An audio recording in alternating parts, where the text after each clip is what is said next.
AC motor, यानी जितनी भी आपके सिंगल फेज एसी मोटर होती है वो सारी हम आज इस वीडियो में कवर करेंगे। ठीक है, तो देखो इसमें आपकी आती है एक तो सिंगल फेज इंडक्शन मोटर पढ़ेंगे फर्स्ट, फिर हम पढ़ेंगे डबल रिवॉल्विंग फील्ड थ्योरी क्या होती है, फिर फॉरवर्ड और बैकवर्ड स्लिप, फिर जो सिंगल फेज इंडक्शन मोटर होती है उसकी पावर फ्लो इक्वेशन, ठीक है, फिर types of single phase induction motor. और इसके अलावा हम जो जितने भी वेरियस अदर मोटर्स होती है जैसे कि आपकी universal motor, reluctance motor, hysteresis motor, shaded pole motor, ये जितने भी मोटर है ये सब भी हम इसी वीडियो में पढ़ेंगे। ठीक है, फिर एंड में हम क्या करेंगे, जितने भी आज तक ऑलमोस्ट जितने आपके जूनियर इंजीनियर के जितने भी एग्जाम होते हैं उनमें आज तक जितने भी सिंगल फेज एसी मोटर से एमसीक्यू आ रखे हैं ना, वो सारे भी मैं आपको इसी वीडियो में करवा दूंगा। ठीक है, तो ये वीडियो आपकी कंप्लीट क्या हुई, थ्योरी भी इसमें कवर हो गई आपकी और आपके जो इंपॉर्टेंट एमसीक्यू है वो भी कवर हो गए। ठीक है, तो इस वीडियो में थ्योरी प्लस एमसीक्यू दोनों होंगे। सो चलिए स्टार्ट करते हैं इस वीडियो को। तो फर्स्ट देखो हम सबसे पहले पढ़ेंगे सिंगल फेज इंडक्शन मोटर। आपकी जो सिंगल फेज इंडक्शन मोटर होती है वो एक सेल्फ स्टार्टिंग नहीं होती। ठीक है, नॉट सेल्फ स्टार्टिंग, ये पूछा जाता है आपको। ठीक है, सेकंड जो सिंगल फेज इंडक्शन मोटर है उसको आप बोलते हो फ्रैक्शनल हॉर्स पावर मोटर भी बोलते हो। ठीक है, ये भी आपको पूछा जाता है। तो चलिए स्टार्ट करते हैं। तो देखो सिंगल फेज इंडक्शन मोटर है, इसमें एक तो आपका स्टेटर होगा। ठीक है, कोई भी मोटर हो उसमें एक होता है स्टेटर और एक होता है रोटर, दो पार्ट होते हैं। ठीक है, हर मोटर में। सो देखो इसमें जो स्टेटर होता है ना उसमें आपकी दो वाइंडिंग होती है, एक तो आपकी होती है मेन वाइंडिंग प्लस एक दूसरी होती है आपकी ऑक्सिलरी वाइंडिंग। ठीक है, और ये जो ऑक्सिलरी वाइंडिंग है ना इसको आप स्टार्टिंग वाइंडिंग भी बोलते हो। ये आपके लिए नाम भी आपके इंपॉर्टेंट है बिकॉज आपको नाम भी पूछे जाते हैं। तो स्टार्टिंग वाइंडिंग क्लियर है। अब देखो ये जो दोनों वाइंडिंग है ना इसमें मेन वाइंडिंग और ऑक्सिलरी वाइंडिंग, इनको आप प्लेस करते हो at 90 degree, place at 90 degree. ठीक है, 90 डिग्री पे प्लेस करते हो और दोनों को मतलब जो सप्लाई फेड करते हो वो कैसे करते हो, and fed out of phase, supply आप आउट ऑफ फेज फेड करते हो इनको। और जो आपका सिंगल फेज इंडक्शन मोटर में जो रोटर होता है ये आपका होता है केज टाइप, जैसे आप थ्री फेज इंडक्शन मोटर में पढ़ते हो स्क्वायरल केज, वैसा केज टाइप का इसमें रोटर होता है। ठीक है, अगर आपको देखो मोस्ट अगर देखना है तो आपके जो घर में जो फैन वगैरह लगे हुए हैं ना उसमें आपकी सिंगल फेज इंडक्शन मोटर लग रखी है। ठीक है, तो देखो अगर आपका सिंगल फेज इंडक्शन मोटर में ऑक्सिलरी वाइंडिंग या फिर जिसको बोलते स्टार्टिंग वाइंडिंग नहीं हो, प्रेजेंट नहीं है, ठीक है, यानी सिर्फ क्या आपके ओनली आपकी मेन वाइंडिंग प्रेजेंट है, मेन वाइंडिंग प्रेजेंट है। ठीक है, स्टेटर में, तो उसका मतलब क्या है कि जो आपका टॉर्क होगा यानी जो रिजल्टेंट टॉर्क होगा ना, ठीक है, वो आपका होगा जीरो। यानी आपके सिंगल फेज इंडक्शन मोटर में स्टार्टिंग वाइंडिंग होनी जरूरी है अगर आपको टॉर्क प्रोड्यूस करना है। ठीक है, सेकंड पॉइंट, इट हैज, ये जो सिंगल फेज इंडक्शन मोटर होती है ना इसमें आपका होता है स्टेशनरी या फिर जिसको बोलते हैं आप पल्सेटिंग, ये भी आपको पूछा जाता है। ठीक है, पेपर में पल्सेटिंग या फिर आप बोलते हो उसको अल्टरनेटिंग मैग्नेटिक फील्ड होती है। ठीक है, ये भी आपको क्वेश्चन पूछा जाता है। तो देखो बेसिकली अगर आपको किसी भी मोटर में टॉर्क प्रोड्यूस करना है, ठीक है, तो उस मोटर में आपके दो फ्लक्स होने चाहिए। ठीक है, ये मैंने आपको जब ऑपरेशन बता रहा था मैं single three phase induction motor का, तब मैंने आपको टॉर्क प्रोड्यूस करने के लिए कंडीशंस बताई थी। ठीक है, मशीन में आपके दो फ्लक्स होने चाहिए। ठीक है, तो देखो सिंगल फेज इंडक्शन मोटर में एक फ्लक्स ही प्रोड्यूस होता है मेन फील्ड वाइंडिंग में। ठीक है, उससे वो स्टार्ट नहीं होती, तो हम क्या करते हैं ऑक्सिलरी वाइंडिंग यूज करते हैं जिसकी वजह से एक और फ्लक्स प्रोड्यूस होता है, तो दो फ्लक्स प्रोड्यूस हो जाते हैं। तो देखो एक फ्लक्स आपका फाई ए, ठीक है, और दूसरा फ्लक्स फाई बी। सो इनके बीच में कुछ एंगल होगा, डिस्प्लेसमेंट जिसको बोलेंगे अल्फा। ठीक है, जो आपको जो टॉर्क प्रोड्यूस होगा ना वो डायरेक्टली प्रोपोर्शनल होता है साइन अल्फा के। ठीक है, जो आपका टॉर्क प्रोड्यूस होता है। सो बेसिकली हम क्या करते हैं कि स्टार्टिंग वाइंडिंग यूज करते हैं जिससे ये फेज डिस्प्लेसमेंट थोड़ा हो जाए दोनों फ्लक्स में। ठीक है, अब देखो ये दो फ्लक्स कहाँ से है ये हम आगे देखते हैं। तो देखो डबल रिवॉल्विंग फील्ड थ्योरी ये क्या कहती है कि अगर आपके पास कोई फ्लक्स है तो स्टेशनरी फ्लक्स, तो उसको आप दो अलग अलग रिवॉल्विंग फ्लक्स में कन्वर्ट कर सकते हो। तो देखो कैसे करते हैं। तो देखो फ्लक्स की जो इक्वेशन होती है सिंगल फेज इंडक्शन मोटर में जो देखते हैं, तो फाई फिर अल्फा, इसकी इक्वेशन होती है फाई एम यानी maximum flux into sine omega T into cos alpha. ठीक है, ये इक्वेशन होती है। तो देखो phi alpha equals to phi M by two से मैं डिवाइड करता हूँ एंड 2 से मल्टीप्लाई करता हूँ। सो ये देखो ये क्या बन गया 2 साइन ए कॉस बी। ठीक है, इसका आपको फॉर्मूला पता होगा मैथ्स में। So phi alpha phi M by two. So देखो इसका आपका फॉर्मूला होता है साइन ए माइनस बी यानी कि sine omega T minus alpha, clear है, plus sine omega T plus alpha. यहाँ तक क्लियर है। सो देखो इसको मैं ब्रैकेट को ओपन करता हूँ। सो देखो ये क्या बन गया phi M by two into sine omega T minus alpha, एक ये पार्ट बनेगा और एक आपका पार्ट बनेगा phi M by two sine omega T plus alpha. यहाँ तक क्लियर है। सो देखो यहाँ पे एक फ्लक्स तो ये वाला हुआ, ठीक है, और एक फ्लक्स आपका कौन सा हुआ, ये वाला। तो देखो आपने सिंगल फ्लक्स था उसको आपने दो पार्ट्स में डिवाइड कर दिया और ये दोनों फ्लक्स क्या है, रिवॉल्विंग है। ठीक है, तो देखो ये जो फ्लक्स है ना इसको आप बोलते हो फॉरवर्ड फ्लक्स, फॉरवर्ड फ्लक्स। ठीक है, और ये वाला जो फ्लक्स है इसको आप बोलते हो बैकवर्ड फ्लक्स। ठीक है, दोनों फ्लक्स हो गए।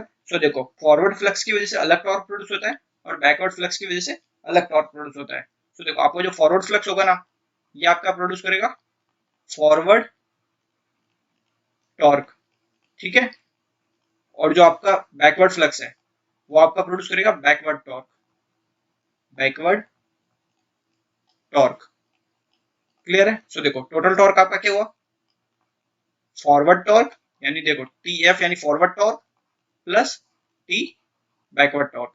तो आपको ये भी पूछा जाता है कि सिंगल फेज इंडक्शन मोटर में टोटल टॉर्क क्या क्या प्रोड्यूस होता है, तो उसमें आपको ऑप्शन दे देते हैं forward torque plus backward torque, forward torque minus backward torque, ऐसे ऑप्शन दे रखे होते हैं। ठीक है, तो ये भी चीज आपको पूछी जाती है। सो एट द एंड आपको देखो ये चीजें ये इतना को याद रखने की जरूरत नहीं है, आपको बस ये पता होना चाहिए कि डबल रिवॉल्विंग फील्ड थ्योरी करती क्या है। ठीक है, इसमें और दो फ्लक्स होते हैं ये आपको पता होना चाहिए, और एक आपको ये पता होना चाहिए कि जो टोटल टॉर्क होता है वो फॉरवर्ड टॉर्क और बैकवर्ड टॉर्क का एडिशन होता है। तो देखो आपने जब थ्री फेज इंडक्शन मोटर पढ़ी होगी उसमें आपने जो टॉर्क और स्पीड वाला जो कैरेक्टरिस्टिक पढ़ते हो कुछ इस तरह का होता है। देखो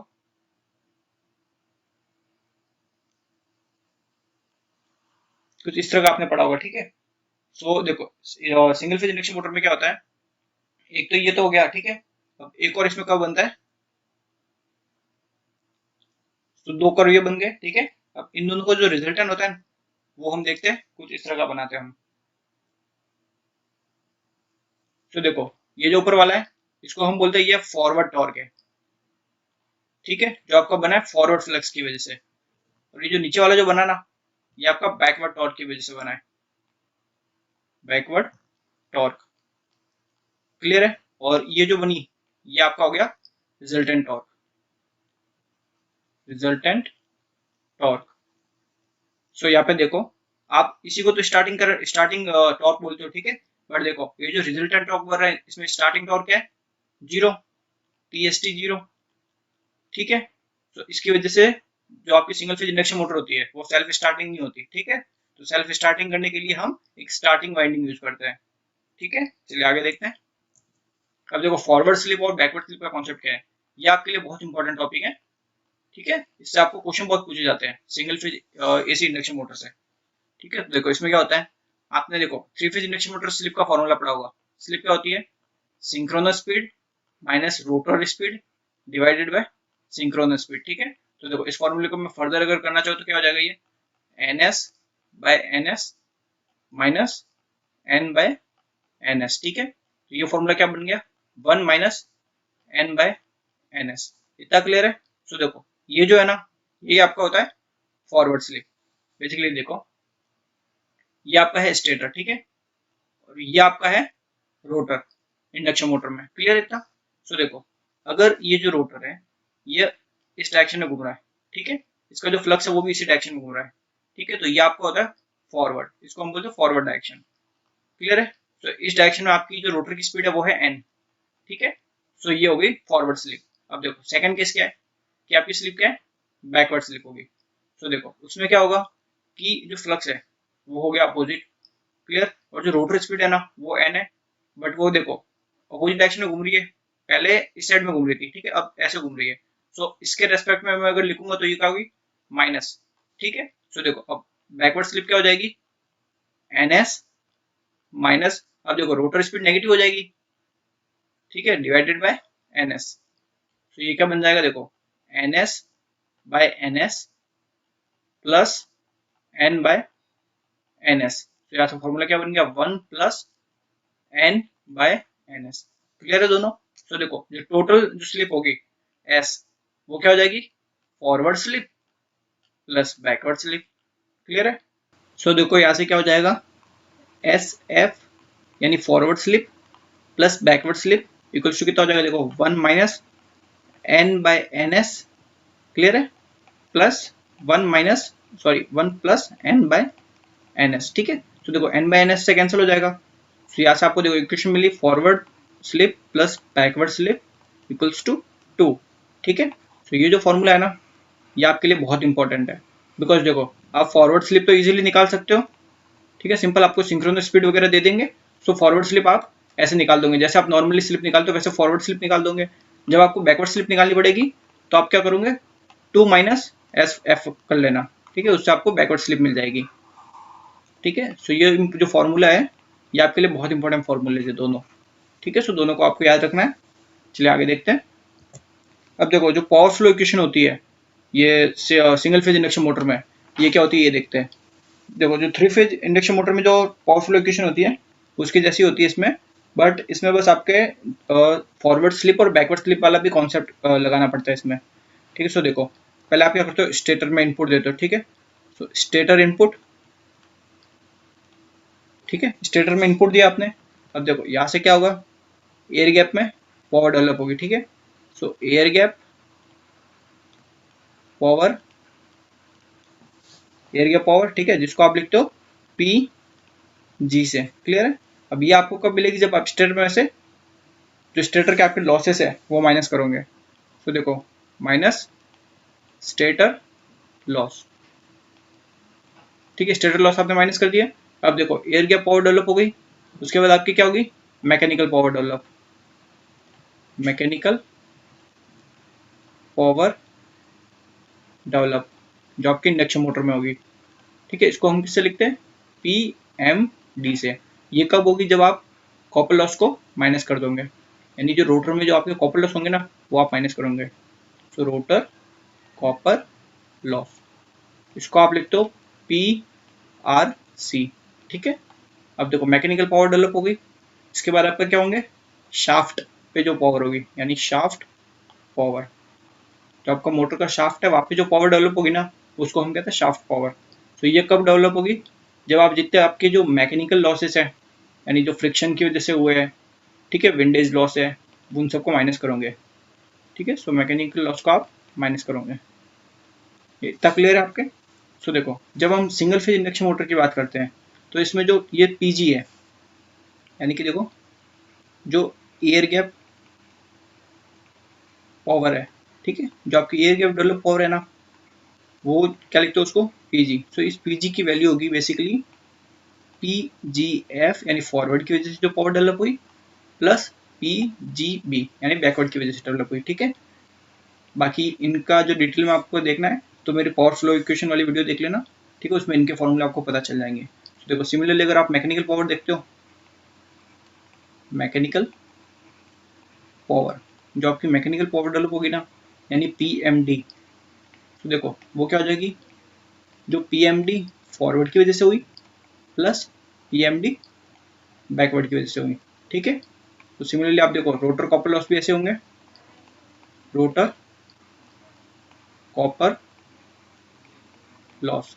ठीक है, तो सिमिलरली ये क्या होगा, पी आर सी, इसकी वैल्यू क्या हो जाएगी, देखो पी आर सी जो कॉपर लॉस आपके फॉरवर्ड की वजह से होंगे प्लस जो आपके रोटर कॉपर लॉस बैकवर्ड की वजह से होंगे। ठीक है, तो ये आपको याद होना चाहिए। ठीक है, बेसिकली अगर आपको पूछ सकते हैं कि जो एयर गैप डेवलप पावर है सिंगल फेज इंडक्शन मोटर में वो किसकी वजह से होगी। ऑप्शन दे देंगे कि फॉरवर्ड टॉर्क, फॉरवर्ड स्लिप की वजह से सिर्फ, या फिर फॉरवर्ड प्लस बैकवर्ड दोनों की वजह से, ऐसा आपको ऑप्शन दे सकते हैं। ठीक है, इसलिए बेसिक आपको पावर फ्लो इक्वेशन का आपको बेसिक्स पता होने चाहिए, इतना ज़्यादा डिटेल में जाने की जरूरत नहीं आपको। ठीक है, चलिए आगे देखते हैं। अब देखो जो आपकी टाइप्स होती है सिंगल फेज इंडक्शन मोटर की, ठीक है, 4 टाइप की होती है। तो देखो फर्स्ट देखते हैं हम कि स्प्लिट फेज इंडक्शन मोटर क्या होती है। ठीक है, तो देखो इसमें क्या होता है, आपकी 2 वाइंडिंग होती है। ठीक है, ये आपको पता होगा।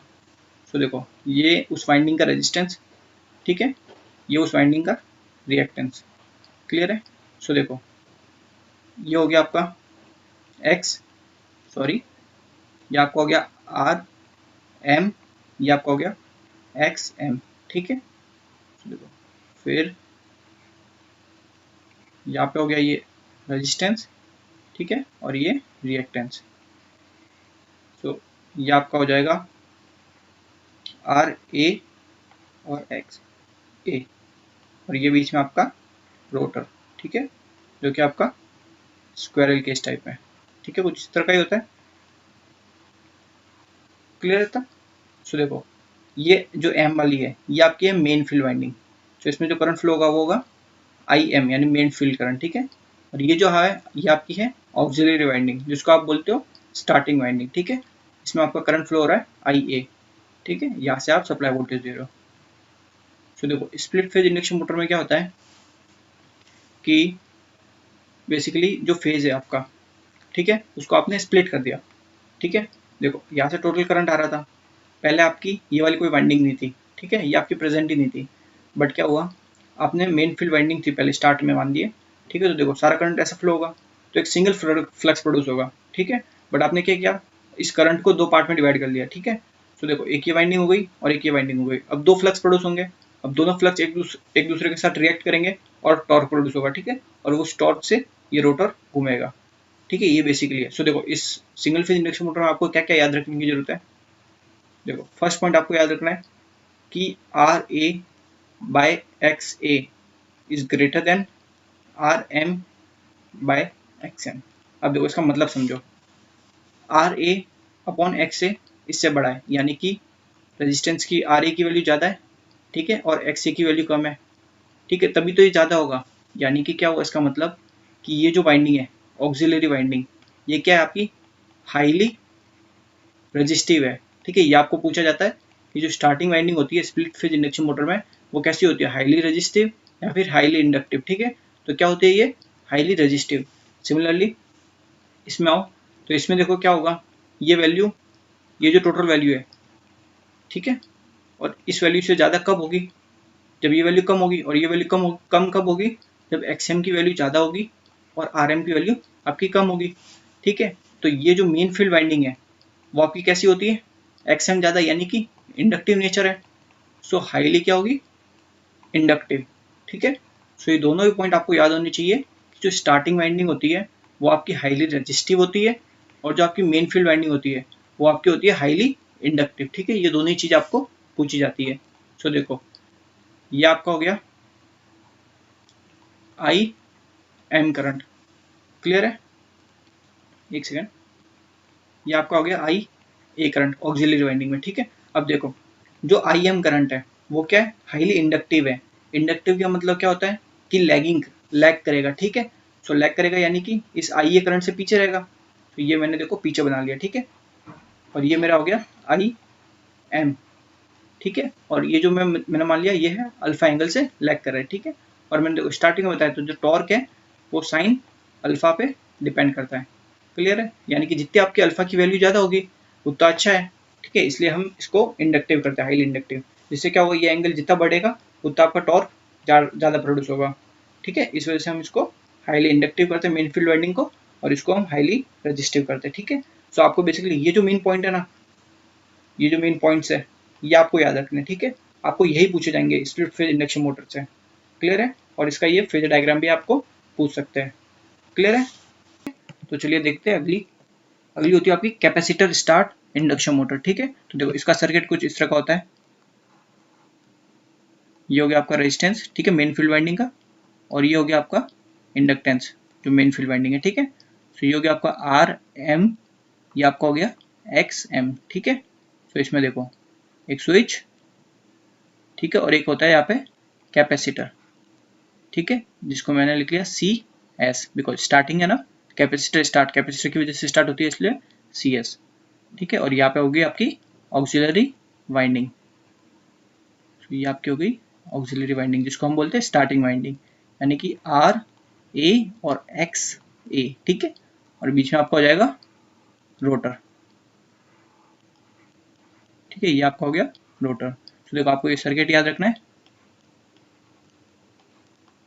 ठीक है। सो देखो इसमें आपको क्या क्या है, देखो ये आपका हो जाएगा मेन फील्ड करंट IM, ठीक है, और ये आपका हो जाएगा IA, जिसको हम बोलते हैं ऑक्सिलरी फील्ड करंट। सो इसमें देखो पहले वोल्टेज में बना लेता हूँ, अगर इसका वेवफॉर्म बनाता है तो देखो ये हो गया वोल्टेज, ठीक है। अब इसमें देखो जो IA करंट है, अब देखो ये स्विच क्लोज, ठीक है। अब देखो कैपेसिटिव सर्किट में क्या होता है, करंट हमेशा लीड करता है वोल्टेज से, ठीक है। तो ये वोल्टेज है, इस वोल्टेज से ये वाला करंट लीड करेगा, बिकॉज कैपेसिटर है, कैपेसिटर की वजह से करंट जो होता है वो 90 डिग्री लीड करता है, ये आपको पता है, ठीक है। तो देखो इसमें एग्जैक्टली 90 तो नहीं कह सकते, ठीक है। सो ये मैंने आपको करंट को मैंने लीड करवा दिया, ठीक है, किस एंगल से, किस पर्टिकुलर एंगल से इसको लीड करवा दिया था, ठीक है। अब देखो जो IM करंट है ये तो लैग करेगा, बिकॉज मैंने देखो स्टार्टिंग में आपको बताया था कि XM है वो क्या होता है, जो मेन फील्ड वाइंडिंग क्या होती है, हाईली इंडक्टिव होती है, ठीक है। तो ये क्या करेगा, आपका लैग करेगा। सो ये मैंने लैग करवा दिया कितना, ये हो गया IM, ठीक है। सो देखो IA और IM के बीच में एंगल कितना हुआ, अल्फा। सो देखो पहले के कंपेयर में एंगल इस बार क्या है, ज़्यादा, ठीक है। तो जो आपका टॉर्क होगा वो कैपेसिटर स्टार्ट मोटर में क्या होगा, ज़्यादा प्रोड्यूस होगा compare to split phase induction motor, ठीक है। तो इसका स्टार्ट जो टॉर्क होता है वो अच्छा होता है, ठीक है। और देखो इसमें जो आपको याद रखने की चीज़ क्या है, ठीक है, जो आपको मतलब याद रखनी है, एक तो इसका फेजर डायग्राम याद रखो, एक इसका जो सर्किट होता है वो याद रखो, और एक याद रखो जो CS है स्टार्टिंग कैपेसिटर, ये आप कौन सा यूज करते हो, इलेक्ट्रोलाइटिक, इलेक्ट्रोलाइटिक कैपेसिटर, ठीक है। और मैंने क्वेश्चन भी आपको करवाया था सेट 1 में, ठीक है, उसमें आपको क्वेश्चन था कि कौन सा कैपेसिटर आपका पोलैरिटी के अकॉर्डिंग मार्क किया जाता है, वो होता है आपका इलेक्ट्रोलाइटिक कैपेसिटर। सो देखो इसमें एक और मैं 2 पॉइंट आपको लिखवा लेता हूँ, ये आपके लिए इंपॉर्टेंट रहेंगे बहुत। सो देखो अगर आपको कैपेसिटर को कम समय के लिए चलाना है, ठीक है, यानी कि देखो आपने कैपेसिटर लगाया, मोटर स्टार्ट हो गई, फिर उस कैपेसिटर को हटा देना आपको, यानी कि फॉर शॉर्ट पीरियड, यानी कम देर के लिए आपको अगर कैपेसिटर लगाना है, ठीक है, तो आप यूज करोगे इलेक्ट्रोलाइटिक कैपेसिटर, इलेक्ट्रोलाइटिक कैपेसिटर, ठीक है। और जब आपको क्या करना है कि ज़्यादा देर तक लगाना है, जैसे देखो आपके घर में एक मोटर लगी होती जो फैन होता है, फैन में कैपेसिटर लगा होता है, वो तो आपका हर टाइम लगा रहता है, ठीक है, यानी उसको वो क्या हो गया, एक लॉन्ग पीरियड के लिए हो गया ना, ज़्यादा देर तक लगाना है उसको, तो फॉर लॉन्ग पीरियड अगर आपको ज़्यादा देर तक लगाना है तो आप यूज़ करते हो oil field paper type capacitor, ठीक है। सो oil field paper type capacitor, ठीक है। ये दोनों ही पॉइंट आप नोट लगा के लिख लीजिए, ठीक है, ये दोनों ही आपके लिए बहुत इंपॉर्टेंट है। शॉर्ट पीरियड के लिए इलेक्ट्रोलाइटिक, अब देखो इसमें देखो इलेक्ट्रोलाइटिक यूज क्या है, यानी कि शॉर्ट पीरियड, बिकॉज देखो नाम देखो क्या है, कैपेसिटर स्टार्ट इंडक्शन मोटर, यानी आप सिर्फ कैपेसिटर इसलिए यूज कर रहे हो मोटर को स्टार्ट करने के लिए, बिकॉज देखो आपने कैपेसिटर स्टार्ट किया, अब मोटर स्टार्ट हो गई, ठीक है, घूमने लग गई, रोटेट करने लग गई, जब ये है ना अराउंड 75% स्पीड अचीव कर लेगा ना ये रोटर, ठीक है, तो हम क्या करेंगे, इस स्विच को ओपन कर देंगे, ठीक है। तो कैपेसिटर का एक बार काम कंप्लीट हो गया, कैपेसिटर ने स्टार्ट कर लिया, इसलिए हम इसको कैपेसिटर स्टार्ट बोलते हैं। और ये कम देर के लिए लगाना है कैपेसिटर हमने, इसलिए हम यूज करते हैं इलेक्ट्रोलाइटिक कैपेसिटर, ठीक है। तो आप देखो सर्किट याद रखो, फेजर डायग्राम याद रखो, और ये 2 पॉइंट तो आप पक्का याद रखो बिकॉज बहुत इंपॉर्टेंट है, ठीक है। तो अगली मोटर देखते कौन सी है आपकी, capacitor start capacitor run motor, ठीक है। सो देखो इसका सर्किट देखते हैं, रेजिस्टेंस और इंडक्टेंस जो कोयल है आपकी, ठीक है, वाइंडिंग है। तो ये हो गया मेन फील्ड वाइंडिंग का रेजिस्टेंस, और ये मेन फील्ड वाइंडिंग का रिएक्टेंस, यहाँ तक क्लियर है। सो देखो बाकी एक क्या होगी आपकी ऑक्सिलरी वाइंडिंग और ऑक्सिलरी रिएक्टेंस, या फिर जिसको आप बोलते हो स्टार्टिंग वाइंडिंग। सो इसमें देखो, इसमें कैपेसिटर स्टार्ट और कैपेसिटर रन। सो बेसिकली इसमें आपके दो कैपेसिटर होते हैं, दोनों आपके पैरेलल में लग रखे होते हैं। ये देखो कुछ इस टाइप का आपका ये सर्किट होता है, ठीक है। सो देखो ये जो है ना, ये होता है आपका CR यानी कैपेसिटर, ये जो रन कैपेसिटर है ये वाला, ठीक है। और ये आपका होता है CS। इसमें एक चीज और रह गई, यहाँ पे आपका एक स्विच होता है, ठीक है। और ये जो स्विच है ना, इसको हम बोलते हैं सेंट्रीफ्यूगल स्विच, ठीक है, सेंट्रीफ्यूगल स्विच। सो आपको ये भी क्वेश्चन पूछा जाता है कि कौन सी मोटर में हम सेंट्रीफ्यूगल स्विच यूज करते हैं, तो कौन सी होती है आपकी capacitor start capacitor run motor. So देखो ये क्या है, CS यानी स्टार्टिंग कैपेसिटर। और देखो मैंने लास्ट जो मोटर बताया उसमें मैंने बताया था स्टार्टिंग कैपेसिटर हम कौन सा यूज करते हैं हमेशा, इलेक्ट्रोलाइटिक, ठीक है। और जो रनिंग के लिए अगर हम यूज करना है यानी बहुत ज़्यादा देर तक चलाना है यानी रनिंग, ठीक है, उसमें हम यूज करते हैं ऑयल फील्ड पेपर, ठीक है, oil field paper type capacitor use करते हैं। क्लियर है? ये आपका था RA, ये था XA, याद है? क्लियर है ना? तो देखो आपको बस क्या याद रखना है, ये सर्किट आपको याद रखना है इसमें, ठीक है। और आपको याद रखना है कि इसमें एक सेंट्रीफ्यूगल स्विच रहता है, ठीक है। Capacitor start capacitor run motor में एक सेंट्रीफ्यूगल स्विच यूज करते हैं, स्टार्टिंग में ये कैपेसिटर यूज करते हैं और रनिंग के लिए ये वाला कैपेसिटर यूज करते हैं। और देखो इसमें इसका जो पावर फैक्टर होता है वो अच्छा होता है कंपेयर टू दूसरी जो हमने पढ़ी अभी तक, ठीक है। इसका कैपेसिटर अच्छा होता है और जो इसका टॉर्क होता है, ठीक है, वो आपका होता है कांस्टेंट। सो आपके घर पे जो मोटर होती है ना, वो कैपेसिटर रन मोटर होती है, यानी परमानेंट कैपेसिटर टाइप मोटर होती है, जो हम आगे पढ़ेंगे, ठीक है। यानी कि उसमें परमानेंट हमने कैपेसिटर लगा ही दिया, ठीक है, फिक्स कर दिया। बिकॉज आपने घर में देखा होगा पंखे के साइड में कैपेसिटर लग रखा होता है, ठीक है, उसको हम निकालते तो है नहीं, वो हमेशा लगा रहता है, यानी परमानेंट कैपेसिटर टाइप हो गई वो, ठीक है। सो ये आपकी सबसे मोस्टली यूज है, सबसे ज़्यादा यूज होती है, ठीक है, मोस्टली यूज्ड, ठीक है। आपके मतलब बेसिकली घरों में यूज होती है, फैन में। क्लियर है?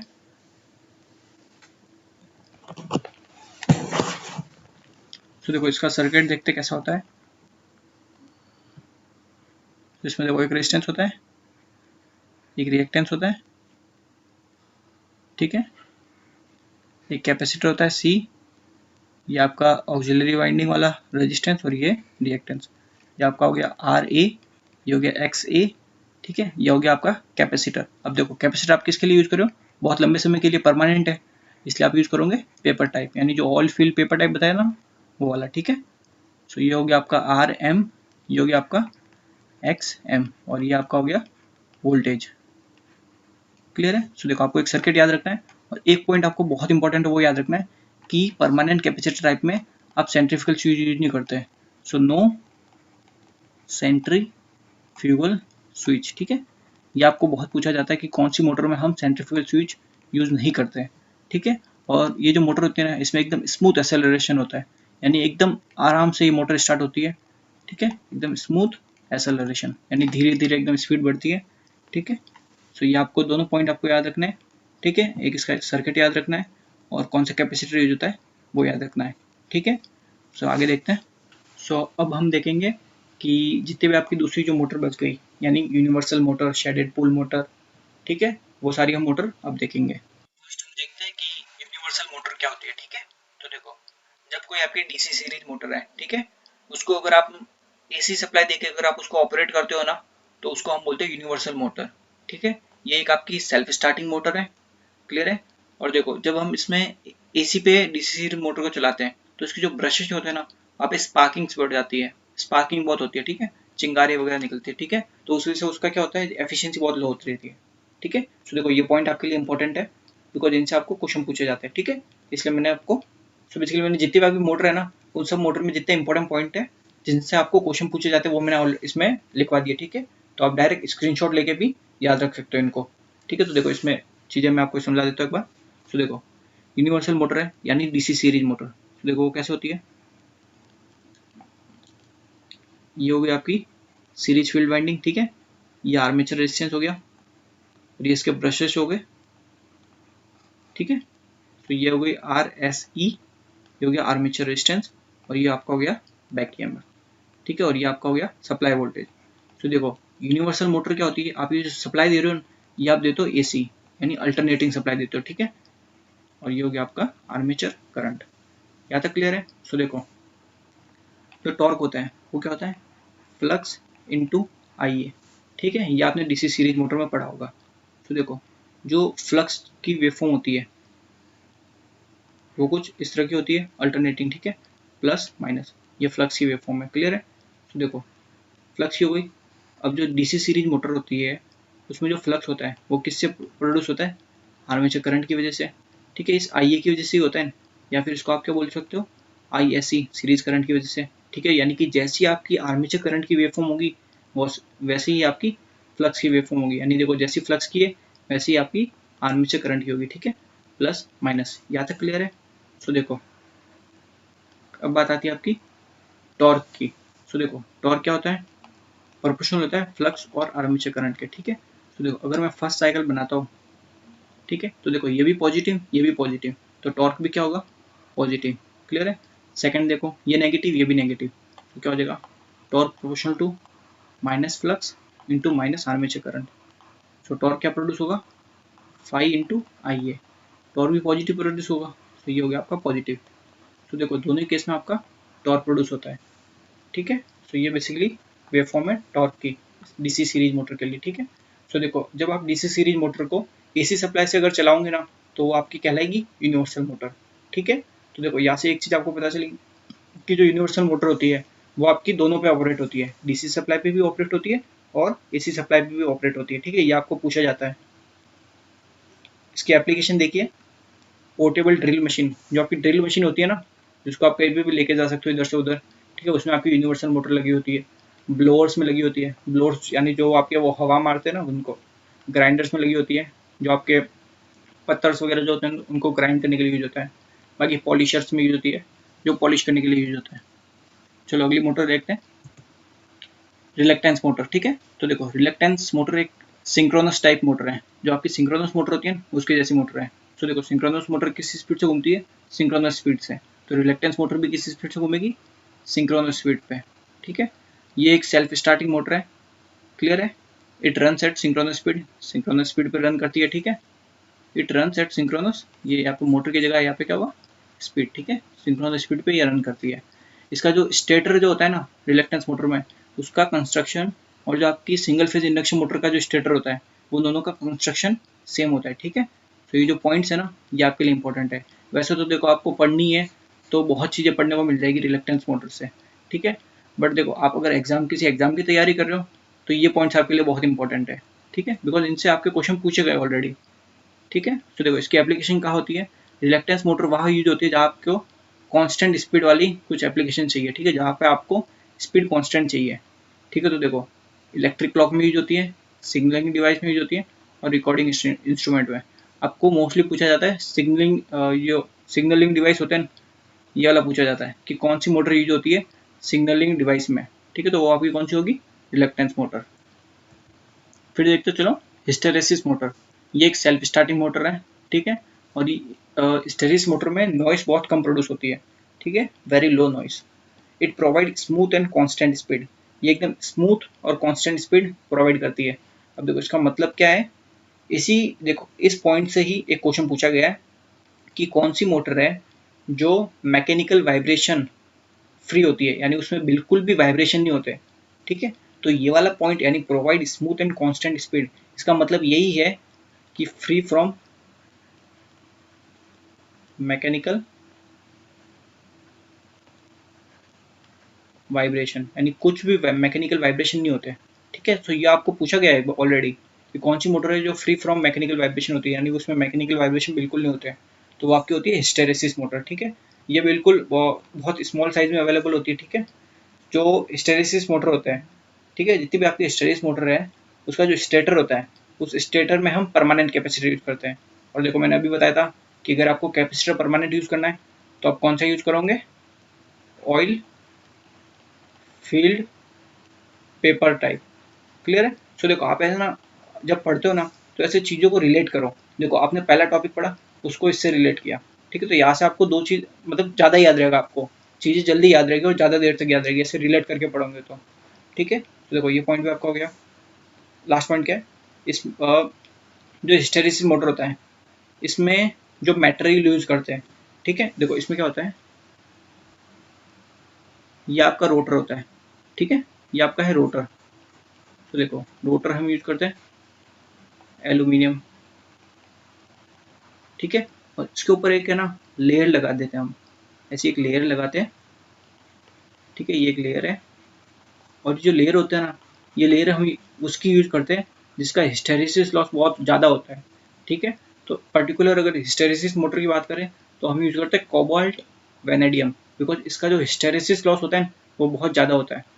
तो इसकी हम एक लेयर लगा देते हैं, ठीक है, किस कौन से मटेरियल पे, एल्यूमिनियम पे। तो ये बेसिकली आपका क्या है, रोटर है, ठीक है, हिस्टेरिसिस मोटर का। तो कोबाल्ट वेनेडियम, तो ये आपके लिए इंपॉर्टेंट है कि कौन सा हम यूज करते हैं, ठीक है।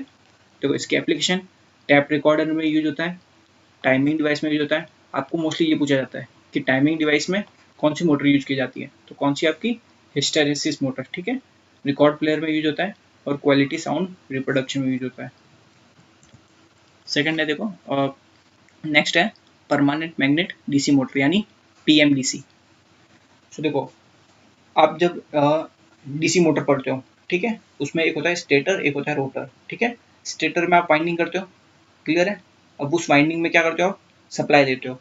उस सप्लाई देने से क्या होता है, वो वाइंडिंग में मैग्नेटिक फील्ड प्रोड्यूस होती है, ठीक है। तो वो मैग्नेटिक फील्ड क्या है, टेम्परेरी है, यानी देखो आप अगर सप्लाई को हटा दोगे तो मैग्नेटिक फील्ड चली जाएगी।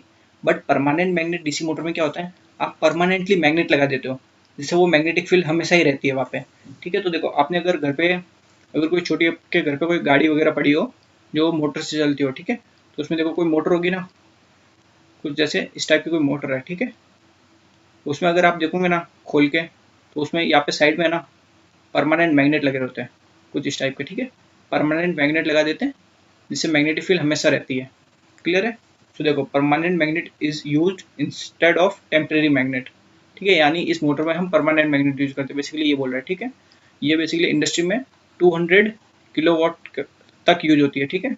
अब देखो इसकी एप्लीकेशन क्या क्या है, मोस्टली ये सबसे ज़्यादा यूज होती है ऑटोमोबाइल्स में, यानी जब गाड़ियाँ वगैरह बनाते हैं ना वहाँ पे यूज होती है। यानी देखो अगर आप गाड़ी का जो कांच होता है उसके लिए मोटर होती है साफ करने के लिए, ठीक है।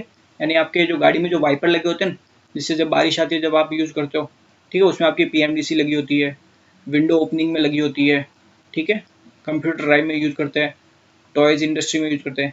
ये आपको बहुत पूछा जाता है अगर पीएमडीसी के रेस्पेक्ट में बात करो तो, ठीक है। टॉय इंडस्ट्री में या फिर टॉयज़ में कौन सी मोटर यूज होती है, पीएमडीसी, ठीक है। इलेक्ट्रिक टूथब्रश में यूज होती है, वैक्यूम क्लीनर में और इलेक्ट्रिक टूल्स में। अगली मोटर देखते हैं, सर्वो मोटर, ठीक है। सर्वो मोटर आपके 2 फेज और 3 फेज दोनों के लिए डिज़ाइन की जाती है और डीसी के लिए भी की है, ठीक है। तो यहाँ से आपको क्या पता चला कि ये मोटर एसी और डीसी दोनों पे ऑपरेट होती है। तो अभी तक देखो आपने 2 मोटर पढ़ी, एक तो यूनिवर्सल मोटर और एक सर्वो मोटर, जो कि दोनों ही एसी और डीसी पे ऑपरेट होती है, ठीक है। और इसको हम बोलते हैं कंट्रोल मोटर, बिकॉज ये आपके जो कंट्रोल सिस्टम होता है ना, जहाँ पे सारी चीज़ें आप कंट्रोल करते हो, ठीक है, उसमें आपको ये मोस्टली ज़्यादा यूज हो जाती है वहाँ पे सर्वो मोटर, ठीक है।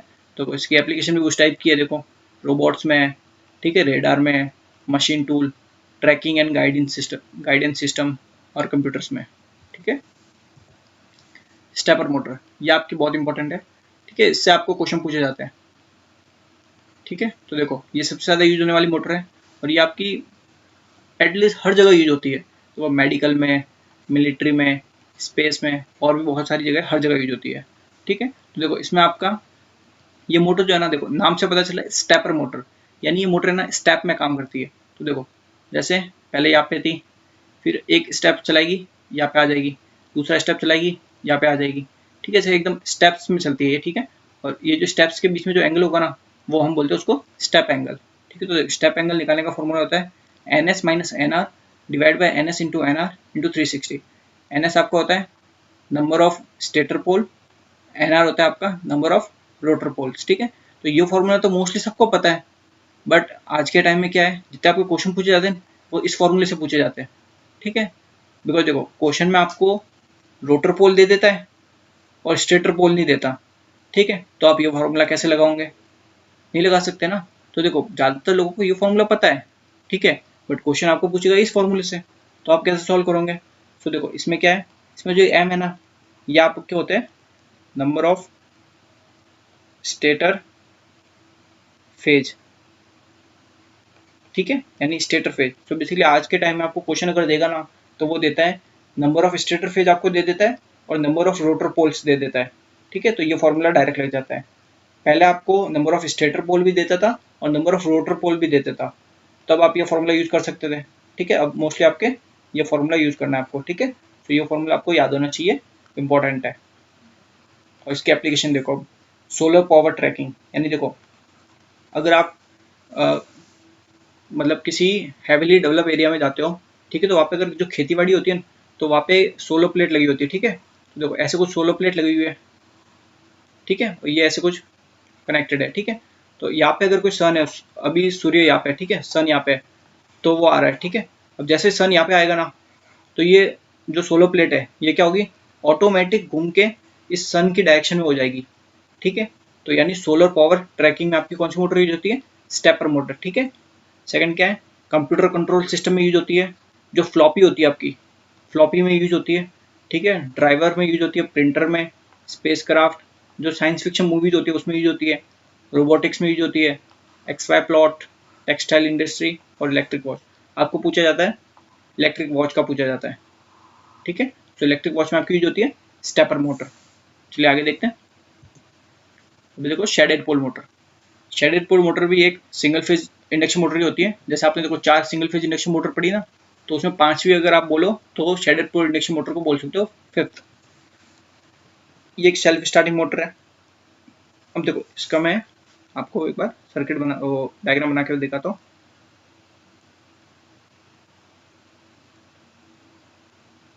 ये इसका होता है स्टेटर,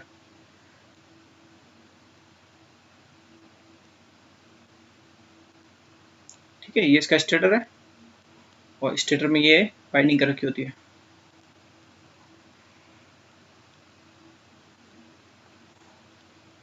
तो देखो मैंने आपको बताया था कि किसी भी मोटर में अगर आपको फ्लक्स प्रोड्यूस करना है तो आपको क्या चाहिए, दो फ्लक्स, किसी भी मोटर में आपको अगर टॉर्क प्रोड्यूस करना है तो 2 फ्लक्स चाहिए, ठीक है। तो देखो एक तो आप ये सप्लाई जो दे रहे हो इससे एक फ्लक्स प्रोड्यूस हो जाएगा, ठीक है, और ये जो है, ये जो दिख रहा है, ये आपके होते हैं, इनको हम बोलते हैं शेडेड रीजन या फिर शेडेड पोल बोल सकते हो या फिर, ठीक है। तो देखो ये जो शेडेड है ना, ये जो शेडेड पार्ट है इसकी वजह से जो फ्लक्स प्रोड्यूस होता है उसको हम बोलते हैं शेडेड फ्लक्स, शेडेड फ्लक्स, ठीक है। और ये जो वाइंडिंग है इनकी वजह से जो फ्लक्स प्रोड्यूस होता है इसको हम बोलते हैं मेन फ्लक्स यानी φm। क्लियर है? सो देखो सेकंड, ये जो थर्ड पॉइंट क्या बोल रहा है कि जो शेडेड फ्लक्स होता है ये लैग करता है मेन फील्ड फ्लक्स से, यानी देखो अगर ये φm है तो जो शेडेड फ्लक्स होगा ना वो पीछे रहेगा, ये होगा φs शेडेड फ्लक्स और ये अल्फा एंगल।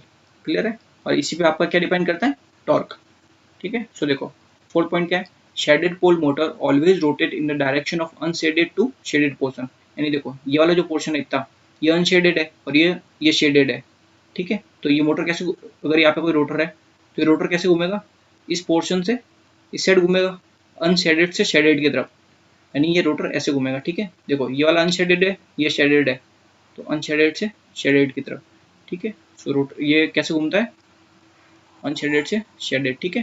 तो ये आपको सबसे ज़्यादा पूछा जाता है कि शेडेड पोल मोटर में जो घूमने की डायरेक्शन होती है यानी जो रोटेशन होता है वो कैसे होता है, शेडेड से अनशेडेड पोर्शन की तरफ या फिर अनशेडेड से शेडेड पोर्शन की तरफ, ठीक है। तो ये इंपॉर्टेंट है। और एक पॉइंट ये वाला इंपॉर्टेंट है, यानी जो शेडेड पोल इंडक्शन मोटर होती है उसमें जो उसकी डायरेक्शन होती है उसको आप रिवर्स नहीं कर सकते, यानी देखो ये इस साइड घूम रहा है, ऐसे घूम रहा है तो ये ऐसे घूमेगा, आप इसको अपोजिट डायरेक्शन में नहीं घुमा सकते, ठीक है। इसका स्टार्टिंग टॉर्क कम होता है, ठीक है, इसमें लॉसेस ज़्यादा होते हैं, इसका पावर फैक्टर लो होता है, इसकी एफिशिएंसी लो होती है। अब देखो लॉसेस ज़्यादा होते हैं या तब तो एफिशिएंसी भी लो ही होगी, अब इतनी एफिशिएंसी कम है, स्टार्टिंग टॉर्क भी कम है, इस वजह से इसकी कॉस्ट भी कम है, ठीक है। और ये बहुत कम पावर के लिए बनाई जाती है, 40 वॉट से 50 वॉट तक, ठीक है। शेडेड पोल इंडक्शन मोटर बहुत नॉइस प्रोड्यूस करती है, ठीक है। देखो ये यूज होते हैं आपके रिलेज में, एग्जॉस्ट फैन में, हेयर ड्रायर में, प्रोजेक्टर में, फोटोकॉपी मशीन में। आपको पूछा जाता है हेयर ड्रायर में कौन सी मोटर यूज होती है, ठीक है, ये आपको पूछा जाता है। तो कौन सी होती है आपकी शेडेड पोल मोटर। और देखो एक चीज़ आपको पूछी जाती है कि जो इसमें ये स्टेटर होता है ये कैसा होता है आपका, आप देख के बता सकते हो क्या है, साइलेंट पोल टाइप है। ठीक है, तो आपको ये भी पूछा जाता है कि शेडेड पोल इंडक्शन मोटर में जो उसका स्टेटर होता है वो किस टाइप का होता है, कैसा होता है आपका, शेडेड पोल सॉरी स्लाइंट पोल टाइप होता है। ठीक है, और रोटर कैसा होता है आपका, केज टाइप। तो रोटर कैसा आपका, केज टाइप। ठीक है, तो देखो मैंने ऑलमोस्ट जितनी आपकी सिंगल फेज एसी मोटर है वो सारी कवर कर दी। ठीक है, इस सिंगल वीडियो में, एक ही वीडियो में मैंने आपको सारी सिंगल फेज इंडक्शन जितनी भी motor single phase AC motor वो सारी बता दी। ठीक है, अब हम क्या करेंगे कि इनसे रिलेटेड जितने भी आज तक क्वेश्चन पूछे गए जेईई इन एग्जाम में, ठीक है, वो सारे हम इसी वीडियो में कर देंगे, जिससे आपकी क्या है थ्योरी के साथ साथ न्यूमेरिकल्स भी प्रैक्टिस हो जाएगी। ठीक है, तो चलिए स्टार्ट करते हैं न्यूमेरिकल्स। सो चलिए अब देखते हैं जितने आपके इंपॉर्टेंट क्वेश्चन हैं। सो देखो फर्स्ट क्वेश्चन क्या है, single phase induction motor is also known as. So देखो ये मैंने आपको स्टार्ट में बताया था कि हम सिंगल फेज इंडक्शन मोटर को फ्रैक्शन हॉर्स पावर मोटर भी बोलते हैं।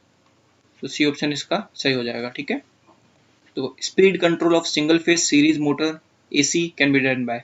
सो देखो क्या बोला, सीरीज, ठीक है, एसी सीरीज मोटर, ये आपकी और कुछ नहीं है, इसको हम बोलते हैं यूनिवर्सल मोटर, यूनिवर्सल मोटर। ठीक है, यूनिवर्सल मोटर बेसिकली ये क्या है कि जो आपकी डीसी सीरीज मोटर होती है ना, डीसी सीरीज मोटर, उसको आप अगर है ना एसी सप्लाई देते हो, अगर आप इसको एसी सप्लाई दोगे तो वो क्या हो जाएगी आपकी यूनिवर्सल मोटर, और इसी को हम बोलते हैं एसी सीरीज मोटर।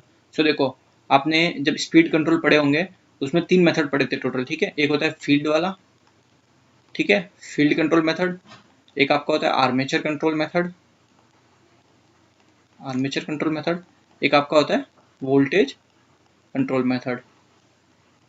ठीक है, सो देखो इसमें आपको ना तो फील्ड वाला ऑप्शन दे रखा है ना आर्मेचर वाला दे रखा है, बस एक दे रखा है वोल्टेज वेरिएशन वाला। ठीक है, तो जो आपकी स्पीड कंट्रोल होती है सिंगल फेज सीरीज मोटर की वो आप वोल्टेज वेरिएशन से कर सकते हो।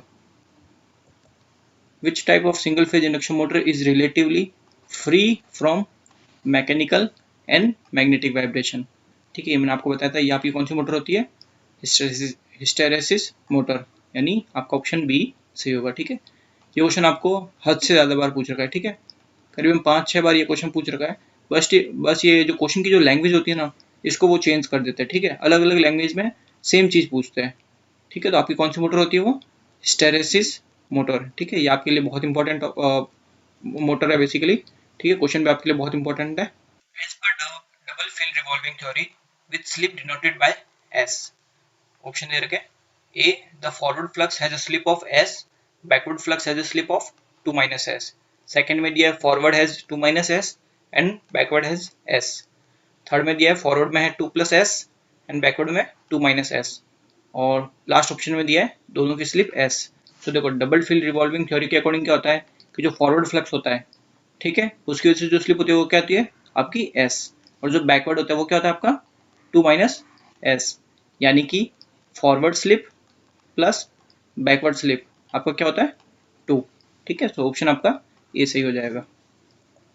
A single phase motor is made self starting by the addition of, जो सिंगल फेज इंडक्शन मोटर होती है वो सेल्फ स्टार्टिंग नहीं होती। ठीक है, तो इसको सेल्फ स्टार्टिंग करने के लिए हम क्या करते हैं, स्टेटर में, ठीक है, स्टेटर में हम क्या करते हैं, स्टार्टिंग वाइंडिंग को लगाते हैं। ठीक है, तो आपको ये भी पता होना चाहिए कि स्टार्टिंग वाइंडिंग हम कहाँ लगाते हैं, रोटर में या फिर स्टेटर में, बिकॉज ये भी चीज़ आपको पूछी जाती है। ठीक है, सो बेसिकली हम क्या करते हैं, स्टेटर में स्टार्टिंग वाइंडिंग लगाते हैं पैरेलल में रनिंग वाइंडिंग के साथ। ठीक है, सो ये हो जाएगा आपका starting winding. The torque in a single phase induction motor is given by, ये आपका सम होता है फॉरवर्ड टॉर्क का और बैकवर्ड टॉर्क का। For starting a single phase induction motor the auxiliary winding and the main field winding are separated by, या फिर space apart by. Basically जो वाइंडिंग होती है आपकी, ठीक है, एक आपकी होगी मेन फील्ड वाइंडिंग, एक आपकी होगी स्टार्टिंग वाइंडिंग। तो देखो ये आपकी हो गई मेन, ठीक है, मेन फील्ड वाइंडिंग, जिसको आप रनिंग वाइंडिंग भी बोलते हो। इनके जो ये अलग अलग दूसरे नेम होते हैं ये भी आपको याद रखने हैं, कभी कभार ये भी दे रखे होते हैं इसलिए। ठीक है, और एक आपकी होती है ऑक्सिलरी। ठीक है, एक तो इसको ऑक्सिलरी बोलते हो, एक आप बोलते हो स्टार्टिंग वाइंडिंग। ये दोनों ही आपकी होती है 90 डिग्री अपार्ट। ठीक है, सो ये हो जाएगा 90 डिग्री। यूनिवर्सल मोटर में भी ऑपरेटेड बाय, देखो मैंने आपको स्टार्ट में बताया था यूनिवर्सल मोटर और कुछ नहीं आपकी, ये एक है डीसी सीरीज मोटर। तो आपकी डीसी सीरीज मोटर होती है वही आपकी क्या है, यूनिवर्सल मोटर। बिकॉज यूनिवर्सल इसलिए बोलते हैं क्योंकि ये आपकी एसी से भी चलती है और डीसी से भी चलती है, ठीक है। सो वो डीसी एंड एसी सप्लाई, ये क्वेश्चन आपको बहुत बार पूछा जाता है, ठीक है। In a single phase induction motor the stator winding produce a flux which is, जो स्टेटर वाइंडिंग होती है वो एक फ्लक्स प्रोड्यूस करती है, कैसा, अल्टरनेटिंग नेचर में, ठीक है, अल्टरनेटिंग नेचर में प्रोड्यूस करती है, जिसको हम पल्सेटिंग भी बोलते हैं, पल्सेटिंग, ठीक है। तो इसका ऑप्शन हो जाएगा ए। ये क्वेश्चन भी आपको 2-3 बार पूछ रखा है और ये आपको एसएससी जेई में भी एक बार पूछा गया है। विच of the following motor is most suitable for signalling device and timer, ठीक है। बेस्ट जो मोस्ट सुइटेबल मोटर है ना सिग्नलिंग डिवाइस और टाइमर के लिए, वो आपकी होती है रिलक्टेंस मोटर, ठीक है। बेसिकली जितने भी आपके एप्लीकेशन वाले क्वेश्चन है ना, जिनमें बेसिकली आपको एप्लीकेशन पूछी रखी है कि ये वाली मोटर कहाँ यूज होती है, इसमें कौन सी मोटर यूज होती है, ऐसे इस टाइप के आज तक जितने क्वेश्चन पूछे गए वो सब आप पढ़ के जाना किसी भी एग्जाम की अगर प्रिपरेशन कर रहे हो। बिकॉज देखो वो क्वेश्चन ही रिपीट होने के ज़्यादा से ज़्यादा चांसेस होते हैं, ठीक है। सो ये इस टाइप के जितने भी क्वेश्चन है एप्लीकेशन वाले, ठीक है, ये आप सारे देख के जाओ, ये इंपॉर्टेंट है। The speed of rotating magnetic field in an induction motor is known as, so देखो ये आपका स्टेटर है, ठीक है, ये आपका रोटर होता है, क्लियर है। सो देखो स्टेटर में ये एयर गैप में मैग्नेटिक फील्ड प्रोड्यूस हुई, इसकी वजह से रोटर में भी मैग्नेटिक फील्ड आएगी, सो रोटर में भी मैग्नेटिक फील्ड प्रोड्यूस होगी, ठीक है, फाई आर, ये फाई एस स्टेटर, ठीक है। सो ये जो मैग्नेटिक फील्ड जितने भी होते हैं या फिर मैग्नेटिक फ्लक्स बोलो, ये हमेशा आपकी सिंक्रोनस स्पीड पे ही रोटेट करती है, ठीक है, दोनों ही सिंक्रोनस स्पीड पे रोटेट करेगी। ऑप्शन आपका हो जाएगा D. The value of capacitor in a capacitor start motor controls the, तो देखो कैपेसिटर स्टार्ट मोटर कैसी होती है, एक रेजिस्टेंस, ठीक है, एक रिएक्टेंस, ये होता है, ये मेन वाइंडिंग है, मेन वाइंडिंग का रेजिस्टेंस, ये मेन वाइंडिंग का रिएक्टेंस, ठीक है। इसमें एक सेंट्रीफ्यूगल स्विच भी होता है, ये भी आपको याद रखना है, सेंट्रीफ्यूगल स्विच होता है, ठीक है। और एक आपकी होती है इसलिए एक कैपेसिटर होगा और आपकी ये वाइंडिंग हो जाएगी यहाँ पे ऑक्सिलरी वाइंडिंग, ठीक है, जिसको आप बोलते हो स्टार्टिंग वाइंडिंग, RAXA, और बीच में आपका ये रोटर हो जाएगा। सो देखो आप क्या करते हो इसमें, centrifugal switch, basically centrifugal switch start में क्या है, ऑन है, ठीक है। तो देखो आपने सप्लाई दी, सो मोटर क्या होनी, स्टार्ट हो गई, ठीक है। अब ये रोटर घूमने लग गया, अब जैसे ये रोटर क्या करेगा 70 से 80% अपनी स्पीड अचीव कर लेगा ना, ठीक है, तब क्या होगा, ये सेंट्रीफ्यूगल स्विच ऑटोमेटिक ओपन हो जाएगा, ठीक है, ओपन हो जाएगा और इस ऑक्सिलरी वाइंडिंग को कट कर लेगा। अब आपकी पूरी मोटर जो है ना वो सिर्फ इस वाइंडिंग का ऑपरेट करेगी, ठीक है, मेन फील्ड वाइंडिंग, और इसको हम बोलते हैं रनिंग वाइंडिंग, बिकॉज इस वाइंडिंग पे ही अब आपकी मोटर घूम रही है, ठीक है, इस वाइंडिंग पे ऑपरेट कर रही है, इस वाइंडिंग का कोई लेना देना नहीं है अब, ठीक है। सो कैपेसिटर किस लिए यूज होता है कैपेसिटर स्टार्ट मोटर में, ताकि ये स्टार्टिंग टॉर्क प्रोड्यूस कर दे। बिकॉज देखो इनिशियली टॉर्क जीरो होता है क्योंकि सेल्फ स्टार्टिंग नहीं होती आपकी मोटर, आपको टॉर्क चाहिए, स्टार्टिंग टॉर्क चाहिए चलाने के लिए मोटर को, तो वो आपको कौन प्रोवाइड करता है, कैपेसिटर। सो स्टार्टिंग टॉर्क हो जाएगा। Reluctant torque in a rotating machine is present when, तो देखो आपने अगर रिलक्टेंस मोटर देखी है तो उसका जो रोटर होता है वो कुछ इस टाइप का होता है, ये कुछ इस टाइप का होता है आपका रोटर, ठीक है। सो देखो ये जो बीच में जो गैप दिख रहा है ये आपका है एयर गैप, क्लियर है, ये देखो ये सब आपका है एयर गैप, और ये आपके है रोटर, ठीक है। सो देखो रोटर का जो MMF होता है ना, यानी जो मैग्नेटोमोटिव फोर्स होता है या फिर आप बोलो फ्लक्स बोलो, ठीक है, वो वेरी करता है। देखो रोटर की अगर बॉडी पे देखेंगे तो अलग होगा, इस एयर गैप जो होगा ये एयर गैप, इसमें जो फ्लक्स होगा वो बहुत कम होगा, बिकॉज यहाँ पे फ्लक्स को बहुत ज़्यादा रिलक्टेंस मिलेगा, ठीक है। तो इस रिलक्टेंस की वजह से रिलक्टेंस टॉर्क प्रोड्यूस होता है, ठीक है, इस एयर गैप की वजह से। तो ये क्यों होता है, reluctance seen by rotor MMF varies, because जो देखो जो रोटर का MMF है उसको डिफरेंट डिफरेंट रिलक्टेंस मिलता है इस एयर गैप की वजह से, अलग अलग पॉइंट पे, ठीक है। तो उस वजह से आपका रिलक्टेंस टॉर्क प्रोड्यूस होता है। सो ऑप्शन आपका सी से हो जाएगा। In a single phase induction motor the starting torque develop is proportional to, जो आपका टॉर्क होता है वो प्रोपोर्शनल होता है V स्क्वायर के, ठीक है। जैसे 3 फेज में होता है ना, वैसे आपका सिंगल फेज में भी होता है। Which motor is prefer for electric shaver, ठीक है। तो देखो इस टाइप के एप्लीकेशन वाले आपके क्वेश्चन इंपॉर्टेंट है, ठीक है, इसलिए मैंने ज़्यादातर आपके एप्लीकेशन वाले भी लिए क्वेश्चन। तो देखो इलेक्ट्रिक शेवर में आपकी यूज होती है universal motor. Punching machine is characterise as, तो देखो आपकी एक मशीन होती है पंचिंग मशीन, वो क्या करती है, आपके पंच की पावर कितनी है, आउटपुट कितना पंच का, वो आपको बताती है, ठीक है। तो देखो ऐसा कुछ, ये कोई आपकी मशीन है, ठीक है, पंचिंग मशीन है।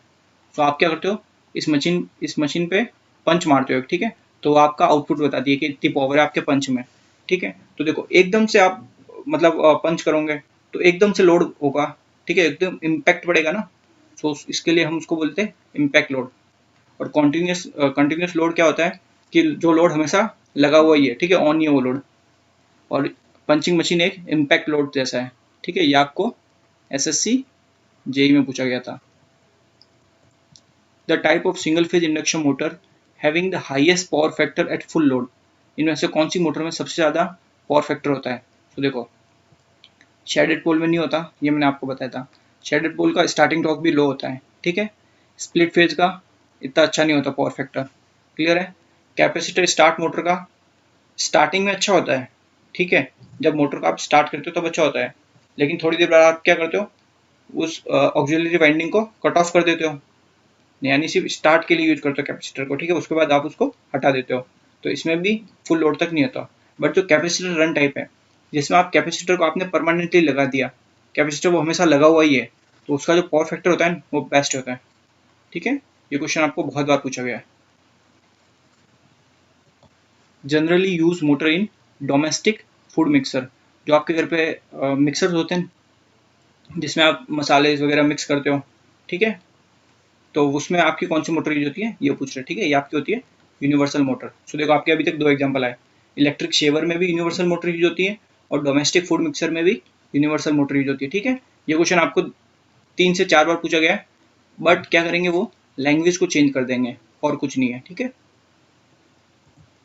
Fractional horse power motor have power less than, ये क्वेश्चन आपको 2 से 3 बार पूछा गया है, ठीक है। देखो इसमें क्या है, जितनी भी आपकी सिंगल फेज इंडक्शन मोटर है, बिकॉज देखो फ्रैक्शनल हॉर्स पावर मोटर है, ठीक है, ये कौन सी मोटर होती है आपकी, स्टार्टिंग में मैंने आपको बताया था कि सिंगल फेज इंडक्शन मोटर को आप हॉर्स पावर मोटर भी बोलते हो, fractional horse power.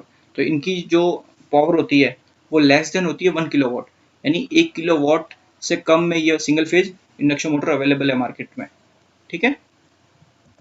In a capacitor start capacitor run motor, the starting and running capacitor respectively are, so देखो स्टार्टिंग के लिए आप कैपेसिटर यूज कर रहे हो, यानी कि शॉर्ट पीरियड, कम देर के लिए उसको यूज करोगे, ठीक है।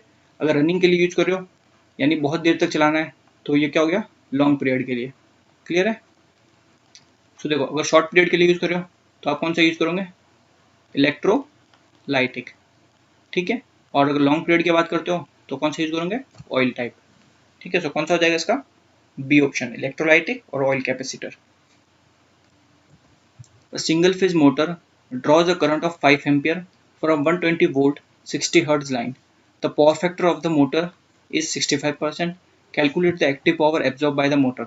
So देखो पावर क्या होती है, P equals to VI cos phi, clear है। देखो पावर क्या हो जाएगी यहाँ से, 120 volt into 5 ampere into cos phi कितना आपका 65% यानी 0.65, ठीक है। तो इसको आप सॉल्व करोगे तो ये आपको मिलेगा 390 वॉट। एक बार इसको सॉल्व करके देते हैं, ठीक है, ये आपका आएगा अराउंड 120 मल्टीप्लाई 5 मल्टीप्लाई 0.65, ये आपका 390 आएगा, ठीक है। सो ऑप्शन आपका बी सही हो जाएगा। In case of split phase motor the phase shift between current in two windings is around, कौन सी मोटर की बात चल रही है, स्प्लिट फेज मोटर, ठीक है। तो देखो स्प्लिट फेज का सर्किट कैसा था, मेन फील्ड वाइंडिंग का रेजिस्टेंस, मेन फील्ड वाइंडिंग का रिएक्टेंस, ठीक है। इसमें स्टार्टिंग में मैंने जब आपको सर्किट बनवाया था तो उसमें सेंट्रीफ्यूगल स्विच नहीं बनवाया था, बट आप याद रखना कि इसमें स्प्लिट फेज वाली मोटर में भी आपका सेंट्रीफ्यूगल स्विच होता है, ठीक है, बिकॉज आपको क्वेश्चन ये भी पूछे जाते हैं, ठीक है। 4 ऑप्शन दे देंगे मोटर में, कोई भी 4 मोटर ऑप्शन दे देंगे, उसमें अलग अलग मोटर, फिर बोलेंगे इनमें से किस में सेंट्रीफ्यूगल स्विच यूज होता है और किस में नहीं होता, ठीक है। इसलिए ये भी आपको याद रखना इंपॉर्टेंट है। ये आपकी हो गई ऑक्सिलरी वाइंडिंग। क्लियर है? ये आर एम, ये एक्स एम, ठीक है, और ये आपका रोटर हो जाएगा। क्लियर है? तो देखो इसमें क्या बोल रहा है, किस में बोला है इसने, करंट में बोला है ना, ठीक है। तो देखो ये आपका मेन फील्ड करंट है और ये आपका आई ए ऑक्सिलरी करंट, ठीक है। तो देखो मैंने आपको बताया था कि एक्स एम की वैल्यू ज़्यादा होती है एक्स ए से। इसका मतलब क्या है कि ये आपका होता है हाईली रिएक्टिव बोलो या फिर इंडक्टिव बोलो, ठीक है। और ये क्या होता है आपका हाईली रजिस्टिव, ठीक है। ये क्वेश्चन आपको बहुत पूछे जाते हैं, बस लैंग्वेज आपको चेंज कर देते हैं। चीज़ें यही पूछी जाती है क्वेश्चन में, बट आपको लैंग्वेज ऐसी कर लेते हैं कि आपको क्वेश्चन समझ में नहीं आ रहा कि क्या पूछ रहा है वो, ठीक है। कभी कभार ऐसा हो जाता है आपके साथ। तो देखो इसमें एक्स एम ज़्यादा होता है एक्स ए के कंपेयर में, ठीक है। सो अगर इस वाली ब्रांच में कोई करंट फ्लो हो रहा है तो ये होगा आई ए, ठीक है। अब देखो जो आई एम होगा ये क्या करेगा, लैगिंग करेगा। तो ये आपका हो गया लैगिंग, ठीक है। और ये आपका हो गया अल्फा एंगल। तो इसकी अगर अल्फा की वैल्यू देखते ना तो अप्रॉक्स होती है 30 डिग्री, ठीक है। तो कितनी होगी फेज शिफ्ट दोनों करंट के बीच में आपकी 30 डिग्री। क्लियर है? अगर यहाँ पे कैपेसिटर होता यानी कैपेसिटर स्टार्ट मोटर होती तो कैपेसिटर की केस में वो एंगल हो जाता आपका 90 degree. In a capacitor start motor the phase displacement between starting and running winding can be near by. ये मैंने आपको बताया था, देखो कैपेसिटर आ गया, कैपेसिटर अगर होगा तो क्या होगा 90 डिग्री, ठीक है। In a capacitor start induction motor when capacitor is replaced by resistance. तो देखो इसमें क्या है, इस ये बोल रहा है कि देखो ये आपके पास कैपेसिटर स्टार्ट मोटर है, ये स्विच हो गया सेंट्रीफ्यूगल, ये आपका स्टार्टिंग कैपेसिटर हो गया, ये आपकी ऑक्सिलरी वाइंडिंग हो गई। यहाँ तक क्लियर है? सो देखो इसने क्या बोला कि इस कैपेसिटर की जगह हम एक रेजिस्टेंस लगा देते हैं। सो देखो सर्किट कैसा होगा, ये हमने एक रेजिस्टेंस लगाया, बस ये तो क्या है, ये हो गया आर ए, ये सॉरी ये हो गया आर एम, ये आपका हो गया एक्स एम, ठीक है। इसको लिख लेता हूँ स्टार्टिंग रेजिस्टेंस आर एस, ये आर ए और ये एक्स ए। सो देखो ये वाला जो सर्किट है ये किसकी तरह दिख रहा है आपको, स्प्लिट फेज की तरह दिख रहा है ना। बिकॉज देखो स्प्लिट फेज में हम क्या करते हैं, स्प्लिट फेज का सर्किट कुछ इस टाइप का होता है, बस उसमें यहाँ पे रेजिस्टेंस नहीं होता। बट आपको इतना तो पता है कि स्प्लिट फेज में R A divided by X A greater than होता है R M upon X M. ये तो आपको पता है स्प्लिट फेज में। अब देखो आपने रेजिस्टेंस लगा दिया, यानी देखो ये दोनों सीरीज में आ गए रेजिस्टेंस।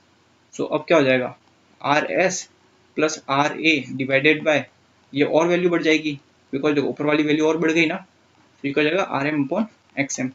सो बेसिकली अगर आप कैपेसिटर को रेजिस्टेंस से रिप्लेस करते हो तो सिंपल एक स्प्लिट फेज की तरह काम करेगा और मोटर जैसे रन हो रही है वैसे ही रन होगी। बट ये बात जरूर याद रखना कि कैपेसिटर में आपका जो टॉर्क होगा वो तो ज़्यादा होगा, बट इस केस में आपका टॉर्क क्या हो जाएगा, कम हो जाएगा। सो देखो टॉर्क विल डिक्रीज वाला तो कोई इसने ऑप्शन ही नहीं दिया, बट ऑप्शन तो एक ही बचा ना कि motor will run in the same direction. Because देखो अगर रिवर्स की बात करें, रिवर्स डायरेक्शन, तो उसके लिए क्या होता है कि जो मेन फील्ड वाइंडिंग है उसमें जो आप पोलैरिटी दे रहे हो वो आपको रिवर्स करनी पड़ेगी, ठीक है। मतलब वाइंडिंग को उल्टा करना पड़ेगा, ठीक है। और देखो motor will consume less power, ये भी नहीं हो सकता, बिकॉज देखो आपने क्या किया, रेजिस्टेंस यूज किया है, ठीक है। इसकी वजह से आई स्क्वायर आर ड्रॉप तो होंगे ही, ठीक है, तो लॉसेस इंक्रीज होंगे कम नहीं होंगे। तो ये भी नहीं हो सकता, ये भी नहीं हो सकता और ये भी नहीं हो सकता। So motor will continue to run in same direction. The wattage rating of ceiling fan motor will be in the range of 50 to 150 watt। तो देखो मैंने बताया था फ्रैक्शनल हॉर्स पावर मोटर होती है उनकी रेटिंग क्या होती है 1 किलो वाट से कम। तो आपका जो घर में जो सीलिंग फैन होता है उसकी रेटिंग होती है 50 से 150 watt. The stepper motor has 6 phase winding on its stator and has 12 teeth on rotor। The stepping angle is, तो देखो alpha equals to N S minus N R, ये आपका फॉर्मूला होता है, ठीक है। बट इसमें आपको देखो रोटर तो दे दिए, रोटर के जो तीत है वो तो दे दिए, बट स्टेटर के नहीं दिए। तो इस फॉर्मूले से तो ये क्वेश्चन सॉल्व होने वाला नहीं है। सो देखो अगर आपको ये वाला जो फॉर्मूला याद है जो मैंने बताया था आपको कि 360 divided by M into N R, ठीक है, ये अगर फॉर्मूला आपको याद है तो आपका ये क्वेश्चन इजीली सॉल्व हो जाएगा। सो देखो इससे क्या हो जाएगा 360, ठीक है, एम क्या था आपका स्टेटर फेज। सो देखो कितने देर के 6 फेज वाइंडिंग यानी 6 इंटू NR यानी रोटर थे कितने 12, ठीक है। इसको सॉल्व करेंगे कितना आएगा ये से कितने बार जाएगा 3 बार एंड 30, ठीक है। ये चला जाएगा 5, तो कितना आएगा आपके पास 5 डिग्री। तो स्टेप एंगल कितना है आपके पास 5 डिग्री, ठीक है। ये क्वेश्चन भी आपके लिए इंपॉर्टेंट है।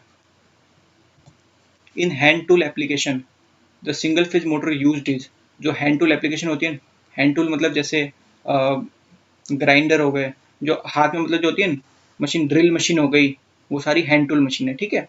तो उसमें आपकी कौन सी मोटर यूज होती है ये आपको पूछा है, वो होती है आपकी AC सीरीज मोटर, ठीक है, यानी कि universal motor, universal motor. In a split phase motor, the ratio of number of turns for starting winding to that of running winding. So देखो ये मैंने आपको बता दिया ये चीज़, ठीक है, बट क्वेश्चन आपको पूरा अलग वे में ये पूछ लिया, ठीक है। सो देखो ये मैंने ऑलरेडी आपको बता दिया है, बट क्वेश्चन आपको डिफरेंट लैंग्वेज में पूछा है, तो आपको शायद समझने में थोड़ी प्रॉब्लम हो। सो देखो ये क्वेश्चन क्या क्या रहा है,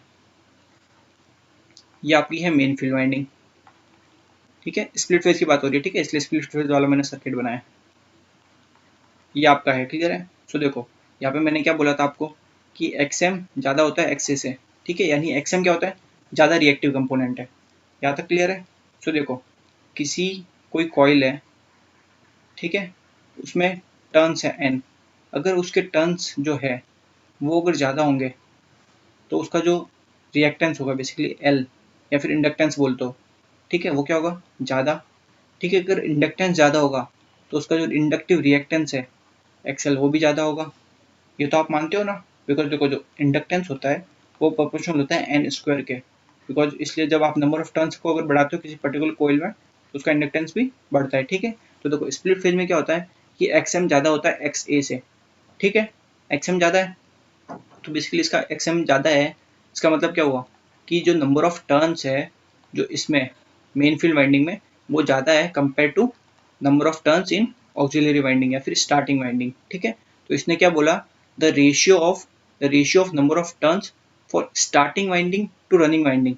तो ये आपकी स्टार्टिंग है, यानी देखो NA अपॉन NM पूछा है इसने, ठीक है। तो देखो NM की वैल्यू ज़्यादा है और NA की वैल्यू कम है, सो ये टोटल वैल्यू कितनी आएगी लेस देन 1, ठीक है। सो देखो मैंने आपको ये चीज़ बताई थी, अब ये चीज़ निकालनी आपको आनी चाहिए, ठीक है, रिलेट करनी आनी चाहिए चीज़ों को, जिससे आपके क्वेश्चन सॉल्व होंगे, बिकॉज क्वेश्चन देखो लैंग्वेज चेंज कर देगा बट आपको चीज़ें आती होगी। तो इसका हो जाएगा C।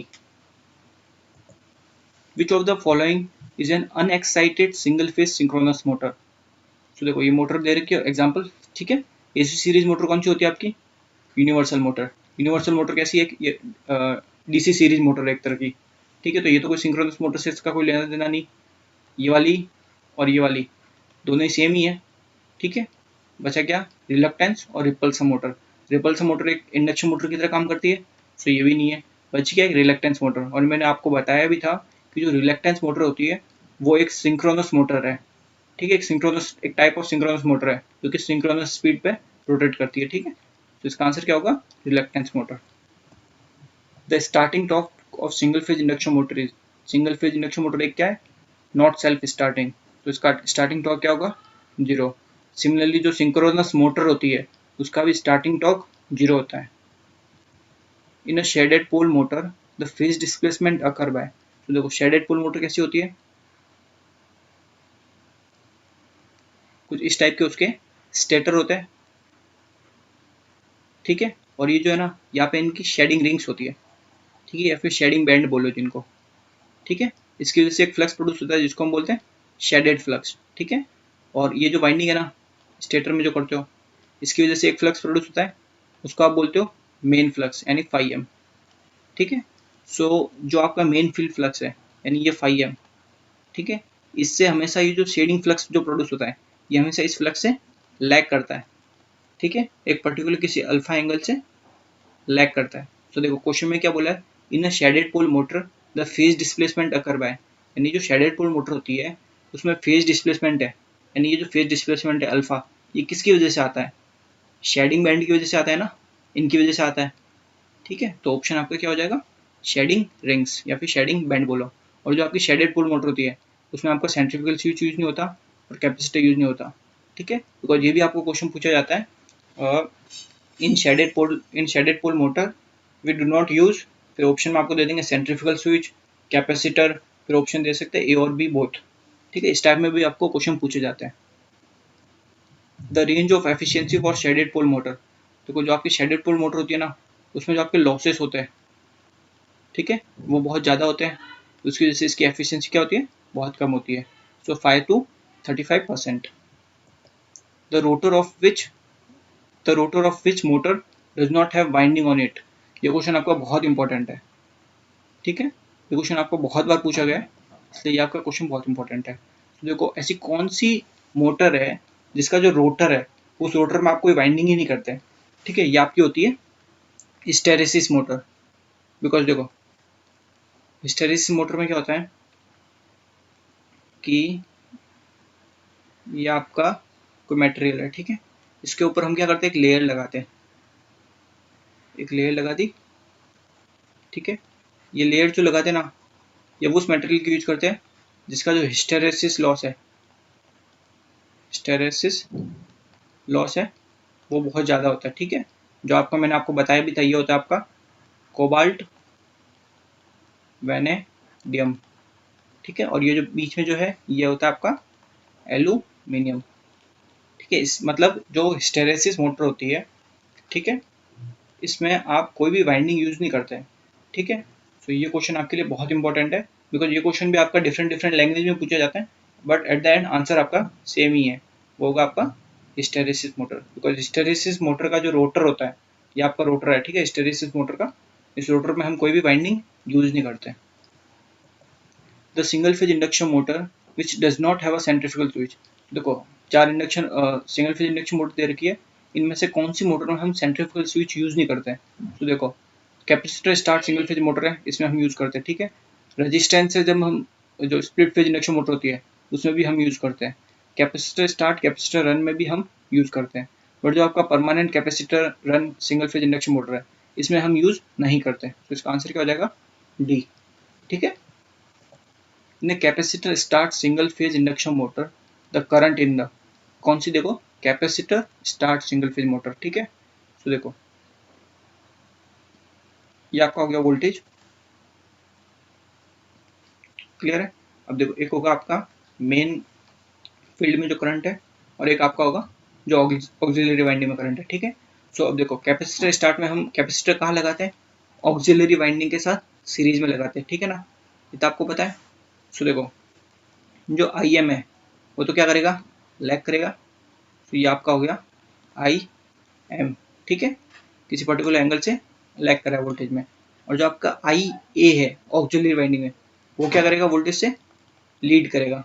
क्यों लीड करेगा, बिकॉज आपने क्या लिया है, कैपेसिटर कनेक्ट कर रखा है सीरीज में, कैपेसिटर इन सीरीज, ठीक है। सो इस क्वेश्चन में क्या बोला है, देखो in capacitor start single phase induction motor the current in the supply line leads the voltage, नहीं होता ऐसा, ठीक है। सेकंड क्या है, starting winding lags the voltage, देखो स्टार्टिंग वाइंडिंग वाला ये रहा करंट और ये रहा सप्लाई वोल्टेज, ये इसे लैग कर रहा है क्या, नहीं कर रहा ना, तो ये भी नहीं हो सकता।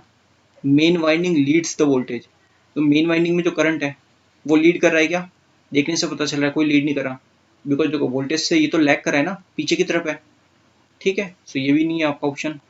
फोर्थ ऑप्शन क्या है, starting winding Leeds the voltage, यानी जो स्टार्टिंग वाइंडिंग में जो करंट है वो सप्लाई वोल्टेज से लीड कर रहा है, तो देखो आपके देखने से पता चल रहा है ये क्या कर रहा है, लीड कर रहा है ना, तो ये आपका ऑप्शन सही हो जाएगा। तो देखो इस तरह आपके फेजर डायग्राम से भी क्वेश्चन पूछे जाते हैं, ठीक है, तो आपको फेजर डायग्राम भी पता होने चाहिए। Based on revolving field theory, the forward and backward frequency of the rotor EMF of a 4-pole 50 Hz single-phase induction motor when running at 1300 rpm in the same direction of the forward field are respectively. So देखो आपको इसमें जो rotor है उसकी speed दे रखी है, ठीक है, कितनी कि 1300 आरपीएम से वो रोटेट कर रहा है, ठीक है। ये मोटर कितने पोल की है, 4, ठीक है। और जो सप्लाई फ्रीक्वेंसी है वो आपको कितनी दे दी, 50 हर्ट्ज, यहाँ तक क्लियर है। फिर इसने बोला कि जो रोटर की फ्रीक्वेंसी है फॉरवर्ड डायरेक्शन में, ठीक है, और एक बोला जो रोटर की फ्रीक्वेंसी है बैकवर्ड डायरेक्शन में, दोनों डायरेक्शन में आपको ये बतानी है, ठीक है। तो देखो पहले हम निकालते हैं जो NS यानी सिंक्रोनस स्पीड वो कितनी होगी वो देखते हैं। उसका फॉर्मूला क्या था 120 F डिवाइड बाई P। देखो 120 into supply frequency 50 hertz divided by number of poles 4। तो ये कितना जाएगा आपका, ये 30 बार, तो 5 3 जा 15, तो कितना है आपके पास 1500 RPM। क्लियर है इतना। अब देखो आप स्लिप निकाल सकते हो यहाँ से। तो देखो स्लिप क्या होगा, NS minus N divided by NS। So NS आपके पास आया 1500 माइनस 1300 डिवाइडेड बाय 1500, ठीक है। सो ये कितना आ जाएगा आपके पास 200 डिवाइडेड बाय 1500। क्लियर है। तो देखो 20 से 20 कैंसिल, ठीक है। सो आपके पास है 2/15। सो देखो इसको अगर मैं परसेंटेज में निकालना चाहूँ तो मैं क्या कर सकता हूँ 100 से मल्टीप्लाई। तो ये देखो आपका कितना आ जाएगा 200 डिवाइडेड बाय 15। क्लियर है। तो ये देखो 200 डिवाइड बाय 15, ये आपका आएगा 13.33%। क्लियर है। आपकी ये हो गई स्लिप, ठीक है। स्लिप कितनी आ गई 13.33%, ठीक है। और देखो ये जो स्लिप आपकी निकली ना, ये आपकी कहलाती है फॉरवर्ड स्लिप, ठीक है। अब आपको निकालनी है बैकवर्ड स्लिप यानी SB। देखो वो कितनी हो जाएगी 2 माइनस SF, ठीक है। बिकॉज देखो जो forward slip plus backward slip कितनी होती है आपकी 2, तो यहाँ से आप बैकवर्ड स्लिप निकाल सकते हो। यानी कि देखो 2 माइनस, इसको देखो परसेंटेज भी देखो मैं पॉइंट में लेता हूँ 1333, यही होगा, ठीक है। तो इसकी वैल्यू कितनी आ जाएगी 0.133 माइनस करेंगे तो 1.8667, ठीक है। तो बैकवर्ड स्लिप भी निकल गई आपकी और फॉरवर्ड स्लिप भी निकल गई। देखो अब आपको निकालनी है फॉरवर्ड फ्रीक्वेंसी किसकी, रोटर की। तो देखो वो कितनी हो जाएगी forward slip into supply frequency. So forward slip कितनी आपकी 0.133 मल्टीप्लाई सप्लाई फ्रीक्वेंसी कितनी है 50 हर्ट्ज, ये आपका आएगा 6.67 हर्ट्ज। अब आपको रोटर फ्रीक्वेंसी निकालनी है बैकवर्ड फ्रीक्वेंसी के लिए, ठीक है। तो देखो बैकवर्ड के लिए क्या होगा, आपकी स्लिप कौन सी यूज होगी, बैकवर्ड वाली स्लिप यूज होगी। तो ये हो जाएगा आपका SB इंटू सप्लाई फ्रीक्वेंसी। तो ये हो जाएगा 2 माइनस SF मल्टीप्लाई 50 हर्ट्ज। तो इसको आप सॉल्व करेंगे तो आपको मिलेगा 93.33 हर्ट्ज। तो ये आपका हो जाएगा D option. Which of the following motor is used in house hold refrigerator, ठीक है। जो यानी घर पे जो आपके जो फ्रीज वगैरह होते हैं ना, उसमें आपकी कौन सी मोटर यूज होती है, सिंगल फेज इंडक्शन मोटर, ठीक है। ये भी आपको बहुत पूछा जाता है। विच of the following motor does not use centrifugal switch, कौन सी मोटर इनमें से सेंट्रीफ्यूगल स्विच यूज नहीं करती। तो देखो जो सिंगल फेज इंडक्शन मोटर होती है उसमें हम यूज करते हैं capacitor start capacitor run motor में भी यूज करते हैं, ठीक है। तो आपका ऑप्शन कौन सा बचा, shaded pole motor. Because shaded pole motor में ना तो हम कैपेसिटर यूज करते हैं ना सेंट्रीफ्यूगल स्विच यूज करते हैं, ठीक है। तो सी ऑप्शन इसका सही हो जाएगा। A voltmeter give 120 oscillation per minute when connected to rotor of an induction motor. The stator frequency is 50 Hz. The slip of the motor is. तो देखो ये आपका कोई रोटर है, ठीक है। इसने बोला है इस रोटर से कोई आपका कोई वोल्टमीटर कनेक्टेड है, ठीक है। तो ये वोल्टमीटर आपको बता रहा है कि ये जो रोटर है, ठीक है, ये जो घूम रहा है रोटर, ये आपका 120 ऑसिलेशन कंप्लीट कर रहा है पर मिनट, एक मिनट में 120 आपके ऑसिलेशन कंप्लीट कर रहा है, ठीक है। तो आपकी फ्रीक्वेंसी कितनी हो जाएगी 120 डिवाइडेड बाय 60 सेकेंड यानी एक मिनट। तो ये कितना जाएगा आपके पास 2 हर्ट्ज। बेसिकली ये किसकी है, रोटर की। तो ये आपकी हो गई रोटर की फ्रीक्वेंसी। क्लियर है इतना। अब देखो आपने एक फॉर्मूला पढ़ा होगा कि जो रोटर फ्रीक्वेंसी होती है FR, वो क्या होता है स्लिप टाइम्स सप्लाई फ्रीक्वेंसी, ठीक है। तो यहाँ से आपको बोला स्लिप निकालनी है, स्लिप क्या हो जाएगी rotor frequency divided by supply frequency, जो कि आपको 50 हर्ट्ज की है, यानी 1/25। तो ये कितना जाएगा 0.04, और अगर परसेंटेज में लिखो तो ये कितना होगा 4%। तो आपका ऑप्शन डी सही हो जाएगा। विच of the following motor is preferred for tap recorder, यानी जो टैप रिकॉर्डर होते हैं उसमें आपकी कौन सी मोटर यूज होती है, वो आपकी होती है हिस्टैरिसीस मोटर, ठीक है। ये भी क्वेश्चन आपको बहुत फ्रीक्वेंटली पूछे जाते हैं, ठीक है, यानी जितने भी मैंने आपको एप्लीकेशन वाले मतलब करवाए ना कि इसमें कौन सी मोटर होती है, इसमें कौन सी मोटर यूज होती है, वो तो आप पक्के याद ही रखो बिकॉज ये ज़्यादा इंपॉर्टेंट है। ठीक है, सो बस एसी सिंगल फेज मोटर में इतना ही। ठीक है, तो देखो रिपल्शन मोटर में आपको क्या क्या याद रखना है कि जो रिपल्शन मोटर होती है उसका जो स्टार्टिंग टॉर्क होता है वो बहुत ज़्यादा होता है। ठीक है, स्टार्टिंग टॉर्क ज़्यादा होता है इसलिए हम इसको ट्रैक्शन के लिए भी यूज़ करते हैं। ट्रैक्शन यानी जो ट्रेन वगैरह होती है ना उसमें भी यूज़ करते हैं। ठीक है, इसका स्पीड रेगुलेशन अच्छा होता है। ठीक है, बट इसमें क्या होता है जो इसके जो ब्रशेस होते हैं वहाँ पे स्पार्किंग होती है। ठीक है, तो ये इसका डिसएडवांटेज है। और अगर आप इसको लो स्पीड पे चलाते हो तो उसका जो पावर फैक्टर होगा ना वो बहुत कम होगा। ठीक है, ये भी एक इसका डिसएडवांटेज है। और जब आप अगर नो लोड पे इसको चला रहे हो रिपल्शन मोटर को, ठीक है, तो क्या होगा, उसकी जो स्पीड है वो बहुत ज़्यादा होगी। जैसे आपका डीसी सीरीज मोटर में होता है वैसे इसमें भी है कि आप इसको नो लोड पे नहीं चला सकते बिकॉज बहुत अनसेफ है, बिकॉज उस टाइम उसकी स्पीड बहुत ज़्यादा हो जाएगी। ठीक है, और जो ब्रश है और जो कम्यूटेटर है, ठीक है, वो क्या है, जल्दी मतलब ख़राब हो जाते हैं। ठीक है, बिकॉज वहाँ पे हीट जनरेट होती है, स्पार्किंग वगैरह होती है। ठीक है, तो उनको आपको रिप्लेस करना पड़ता है। ठीक है, सो ये इसका एक डिसएडवांटेज है। ये आपकी यूज होती है एयर कंप्रेशर में। ठीक है, सो देखो ये कैसी दिखती है, इसका स्ट्रक्चर एक बार देख ले तो देखो ये इसका रोटर है।